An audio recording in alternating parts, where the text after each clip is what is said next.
안녕하세요. 2023년 1월 5일 목요일 아침 7시 36분 불금봉 장전 뉴스 시간입니다. 불금봉 밴드를 찾고자 하시는 분요, 밴드 전체 검색란에 불금봉이라고 찾으셔서 실명으로 가입하고 들어오시면 됩니다. 아침에 제가 글을 올려놨는데요. 우리가 어제 저녁에 어제 장악 마감역에 솔트룩스 대응했습니다. 솔트룩스는 CES 2023에서 이 초실감형 가상현실 구현 기술을 전시합니다. 이 가상현실과 관련해서 메타버스, XR 뭐 이러한 그 인공지능 관련해 가지고 인공지능 기업 솔트룩스가 1월 5일부터 현지 시간에 1월 5일부터 8일까지 라스베가스에서 열리는 이러한 전시에서 또 최대 가전쇼입니다. 이 국내 참가자들한테 선보이는 이와 같은 그 솔트룩스의 전시, 2020년도도 나왔었고요. 작년 22년도 또 올해 23년도까지 세 번째로 참가합니다. 그래서 초실감형 가상현실 구현 기술을 선보이는 이런 솔트룩스의 움직임, 한번 움직일 시간이 된 것 같은데요. 우리가 이 솔트룩스 예의주시하면서 보고 있습니다. 제가 지난 일요일 날 불금봉 시사미 종목 탐구 말씀드린 이후에 월요일 날 큰 하락이 있은 이후에 화요일, 수요일 이렇게 살짝 올라와 있습니다. 한번 반등이 있을 것 같은데요. 이 솔트룩스 종가 매매 종목으로 예의주시하고 있습니다.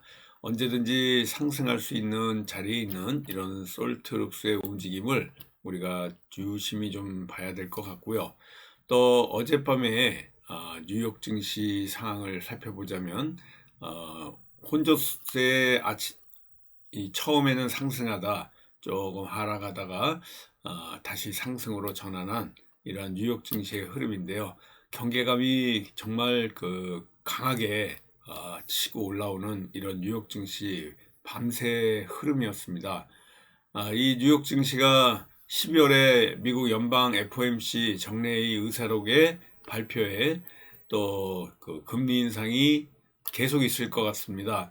올 12월까지 2023년 12월까지 금리 인하는 없을 것이다 라는 이러한 그 기조를 내비치고 있는데요. 뉴욕 증시의 새해 첫 상승이었습니다. 그래도 마감이 괜찮았다 이렇게 보시면 되고요. 오늘부터 중국발 항공편에 탑승할 때는 음성 확인서를 필수적으로 제출해야 됩니다. 중국에서 한국으로 오는 항공기 탑승하는 모든 외국인 또 국내 우리 한국인 모두 코로나19 음성 확인서를 제출해야 되는데요. 뭐 한 20%가 검사하고 나면은 중국에서 들어오는 이 입국자의 20%가 지금 현재 확진자로 이렇게 밝혀지고 있기 때문에 상당히 좀 심각한 이런 상황입니다. 그래서 24시간 내에 PCR 검사라든가 전문가의 항원 검사 이런 결과 음성일 때 이 확인서를 제출해 가지고 또 입국을 할 수 있는 이런 상황이 됐습니다. 뉴욕 증시의 그 오늘 새해 첫 상승인데요. 어제는 하락하고 오늘은 상승으로 마감했습니다. 이러한 그 흐름이 오늘 우리 시장에 영향을 미칠지 살펴봐야 될 것 같고요. 지금 코스닥이 683포인트로 마감했는데 700선에 안착을 할지 좀 살펴봐야 될 상황이고요. 2255포인트로 마감한 코스피 다시 한 2300선으로 상승을 할지 좀 살펴야 되는데요. 1월 제뉴어리 효과가 아직까지 나타나진 않고 있지만 그래도 작년 12월에 계속적인 속절없는 하락보다는 그래도 좀 반등을 기대해 볼 수 있는 이런 1월의 흐름이 아닌가 이렇게 보여지고 있습니다.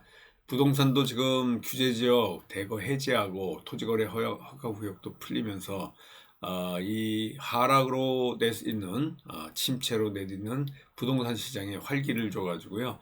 지금 청약 시장에 조금 사람이 몰리는 이런 모습이 있다는 뉴스가 어제부터 좀 나오고 있습니다.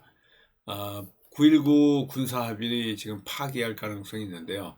한 번 더 북한에서 우리나라 영공을 침범한다든가 조금 공격을 했을 때 대북 확산기도 재개하고 또 전단지도 살포하는 이런 9.19 합의를 깨겠다 이런 발언들이 지금 나오면서 북한과 지금 일대 대치를 하고 있는 이런 상황입니다. 이게 전반적인 오늘 그 흐름이고요. FED의 어제 저녁에 12월 FOMC 회의록에서 연내 기준금리 인하는 가능성이 없다고 일축하고 있는데요.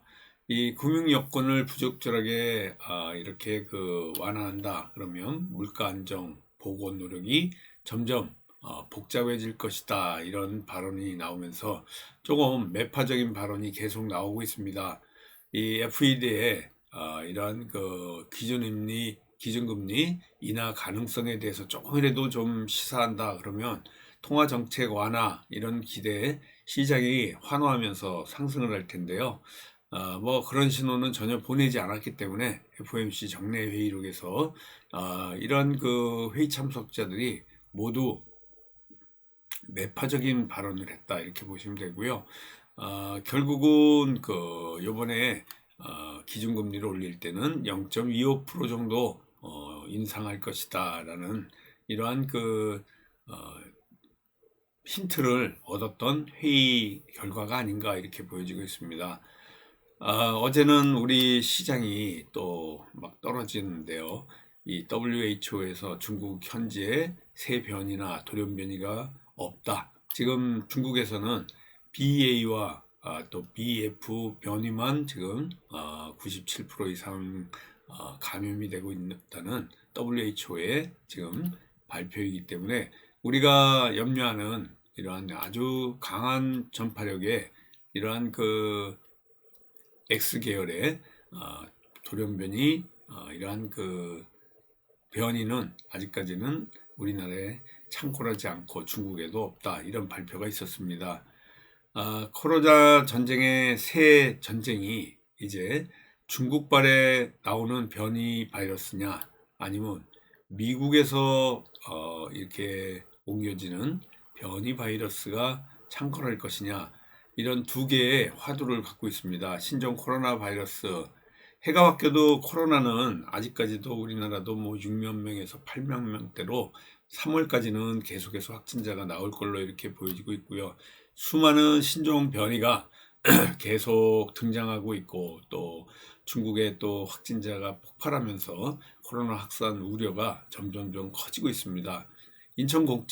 국제공항에 들어오는 입국하는 이러한 중국발 관광객들 검사에서 양성 판정을 받은 사람이 또 호텔 도착한 이후에 격리 거부하고 지금 달아내는데 이 수배 중에 있습니다. 확진자 관리가 좀 문제가 있는 것 같은데요. 이런 사태가 언제쯤 진정이 될지 코로나는 과연 극복이 될지 이런 것들을 우리가 예의주시해야 될 것 같습니다. 확진자 규모가 중국도 정점을 찍을 것 같은데요. 정점을 찍고 이렇게 나온다 그러면 중국에서도 또 경기 부양책도 나오면서 경제 활동이 재개되며 이러한 그 변이와 관련해 가지고 지금까지 오미크론도 있었고 뭐 켄타우로스라는 것도 있었고 그렇지만은 이제는 유럽을 이끌고 또 미국의 유행을 이끈 XBB가 확산 중에 있다. XBB 1.5라는 게 있는데요.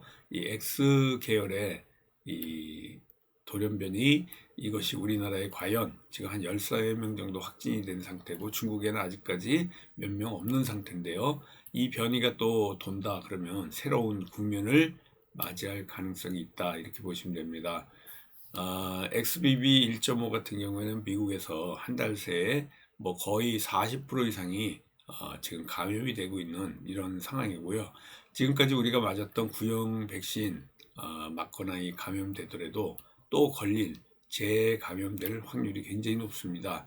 스텔스 오미크론의 하이변이 이 두 가지가 제조됐기 때문에 이렇게 XBB라고 명명이 됐는데요. 아무튼 변이 폭발이 계속해서 일어나고 있다 이렇게 보시면 되고요. 전 세계적인 지금 변이의 특징이 확산 속도가 훨씬 빠르고 여러 변이가 공존하면서 또 이렇게 함께 기승을 보이고 있습니다. 지금 어떻게 보면 변이 릴레이인데요.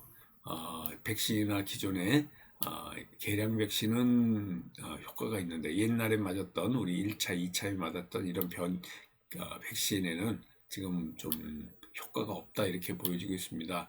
그래서 앞으로 코로나 감염 증상이 있다 그러면 이 목이 엄청 아프다 그럽니다. 인후통이 세지고 그리고 목이 찢어지듯이 통증을 보이기 때문에 또 폐렴 증상도 나오고 있고 그래서 이 폐렴 그리고 폐색전 증상까지 나오기 때문에 짧은 시간 안에 그냥 이 감염이 됩니다. 그래서 실내 마스크 지금 현재는 해제 가능성, 뭐 3월 해제 가능성 얘기하고 있지만은 아직까지는 좀 섣부른 상황이 아닌가 이렇게 보여지고 있습니다. 이 CES가 이제 내일부터 이렇게 그 현지 LA에서 열리는데요. CES 메타버스가 화두입니다. 그래서 오늘 우리 관심주가 2+1인데요. 솔트룩스, CES 관련주, 이 솔트룩스가 종가 매매 종목입니다. 그리고 맥스트 같은 경우에는 이 메타버스, AR, VR 관련 CES 관련주인데요. 맥스트 관심 있게 보시고요. 여기에 또 화일약품을 관심 있게 보고 있습니다. 감기약 싹쓸이 관련주인데요. 화일약품하고 맥스트 그리고 솔트룩스 관심 있게 보시고요. 모아데이터 어제 말씀드린 것 같이 아침에 갭 상승해가지고 쭉 빠진 상태인데 그래도 전날 종가보다는 상승해서 마감을 했습니다. 거래량이 조금 더 터져서 3,500원대 이상 상승을 지금 기대해 보고 있는데요. 한번 큰 슈팅이 나올 만한 이런 모아 데이터의 흐름입니다. 일단 우리가 대응했던 모아 데이터 수익을 내고 나왔는데요. 다시 한번 진입 가능도 한다 이렇게 보시면 되고요. 아까 말씀드린 CES에서는 메타버스가 핵심 이슈로 지금 손꼽히고 있습니다. 로봇과 자율주행도 그렇고요. 또 AI, 디지털 헬스, 모빌리티, 웹 3.0 뭐 이런 것들이 화두로 진행되고 있습니다. CES는 3년 만에 비대면이 아닌 대면으로 진행하는 전 세계 IT 기술이고요. 국내의 관심이 지금 굉장히 뜨겁습니다. 그래서 새롭게 주목받는 신기술을 이렇게 또 뉴스로 나온다 그러면 수혜 효과로 상승할 만한 종목들이 상당히 많다 이렇게 보시면 될 것 같고요. 이 지금 전시회에 173개국에서 나오면서 이런 그 주목할 만한 어떤 그 이런 테마들이 속속 나온다 그러면 또 움직임이 있을 것이다 라고 보시면 될 것 같습니다. 푸틴이 유럽에 가스를 잠근다 뭐 이렇게 그 협박을 했던 이런 겨울이 왔는데요. 지금 알프스가 영하 15도 무려 15도라 이 푸틴이 가스 밸브를 잠가도 이 전략이 이런 에너지 원자재 관련해서 이 전략이 실패했다 이렇게 보시면 됩니다. 올 겨울이 유럽 같은 경우에는 아주 따뜻한 겨울이 돼서 이런 현상이 났다 이렇게 보시면 될 것 같아요. 그리고 오늘도 움직일 만한 어떤 테마가 어떤 건지 한번 살펴보는데요. 반도체 관련해 가지고 삼성전자가 연일 이렇게 하락하다가 한번 상승을 했습니다. 정부의 반도체 설비 투자에 대한 세액 공제를 최대 25%까지 한다는 이런 상향 조정 때문에 이런 영향으로 반도체 일제히 이와 같이 상승을 좀 했는데요. 이 상승세를 좀 이어가서 더 큰 상승으로 반도체 관련해서 좀 올라가는 이러한 모습을 좀 보였으면 하는 바람입니다. 이 반도체 연일 이렇게 그 큰 상승으로 이어지고 있고요. 또 윤석열 대통령의 합동 드론 부대 창설 그리고 스텔스 무인기 연내 개발해라 이런 지시가 있었습니다. 그래서 드론과 관련해서 갑자기 이렇게 올라오는 종목들이 있고요. 또 안티 드론 관련해서 이런 또 같이 상승할 수 있는 테마다라고 보시면 될 것 같습니다. 또 로봇이 화두입니다. 삼성전자하고요. 레인보우 로보틱스, 제3자 배정 유상증자, 뭐 또 그리고 삼성의 로봇 사업을 본격화하겠다는 이런 얘기들 때문에 레인보우 로보틱스는 이틀 동안 이렇게 큰 상승이 있고요. 삼성전자와 레인보우 로보틱스의 이러한 관련 움직임이 상승을 부추겼다 이렇게 보시면 됩니다. 연일 정부가 부동산 규제를 또 정책을 발표하고 있습니다. 이럴 때는 건설주가 좀 움직이죠. 그래서 건설주 관심 있게 보시면서 또 반등을 시도할지, 부동산 규제 완화가 시장의 환호를 받으면서 부동산 침체가 다시 한번 반등이 일어날지 지켜봐야 될 것 같습니다. 그리고 아까도 말씀드렸지만요, 모아 데이터 같은 데이터 센터 개발 이런 것들이 급 부상하고 있는데, 상업용 부동산 투자처로 데이터 센터 개발 이런 이슈가, 모아 데이터가 상승할 수 있게 만드는데요. 후속 뉴스가 나와야 더 크게 갑니다. 아직까지는 아침에 후속 뉴스가 없지만요, 이 데이터와 관련해서, 인공지능과 관련해서 어떤 뉴스들이 좀 움직임이 있다 그러면 데이터 센터 지방 분산과 관련된 이런 시행령, 또 치고 올라올 수 있는 요소들이 나올 가능성도 있다, 이렇게 보시면 됩니다. 한수원이 폴란드 원전 수출을 위한 기본 계획을 제출했습니다. 그래서 이 원전 관련주들도 꿈틀꿈틀 움직일 가능성이 또 있다, 이렇게 보시면 되고요. 아까도 말씀드렸지만은 넥스트 같은 이런 그 메타버스 관련주, 신기술 분야에 대한 규제 개혁을 또 추진하면서 CES의 화두가 메타버스입니다. 그래서 관심 있게 보시면서, 오늘 우리 시장을 움직일 만한 테마들이 이런 종목들이 있었다라고 말씀을 드리면서 오늘 아침 장전 뉴스를 마치도록 하겠습니다. 화이팅 하시고요. 또 조금 이따 8시 47분 전후로 해서 저하고 카톡으로 인사하면서 또 하루를 시작하도록 하겠습니다. 감사합니다. 안녕히 계십시오.